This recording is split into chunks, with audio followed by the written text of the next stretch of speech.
Cette image est illustrative. C'est d'un père de famille protecteur.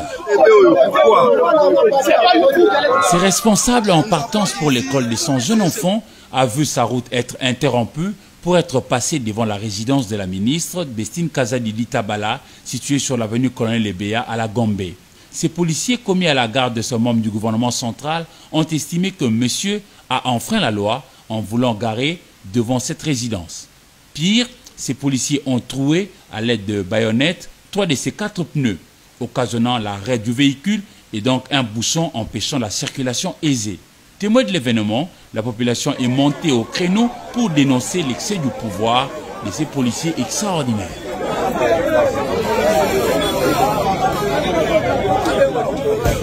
Ce jeune Congolais a assisté à tous les calvaires subis par la victime et son jeune enfant de cet excès de pouvoir.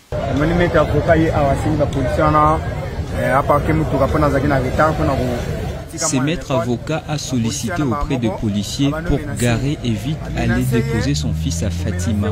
Mais eux l'ont mal pris et ont commencé à les battre. Ensuite, ils ont détruit ses pneus. Aussi, cet autre passant qui atteste que ce parent d'élève de la maternelle n'était nullement en faute. Il évitait les bouchons. L'un des policiers l'a giflé et l'autre a sorti son arme pour menacer alors qu'il n'était pas en tort.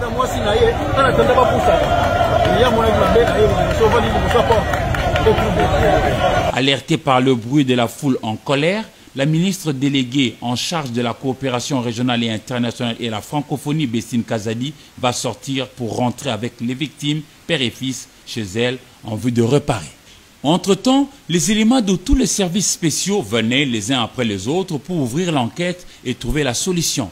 Ce récit n'est qu'un cas parmi 36 des abus de policiers commis à la garde des autorités RD congolaises. Policiers qui ternissent l'image de tout un corps.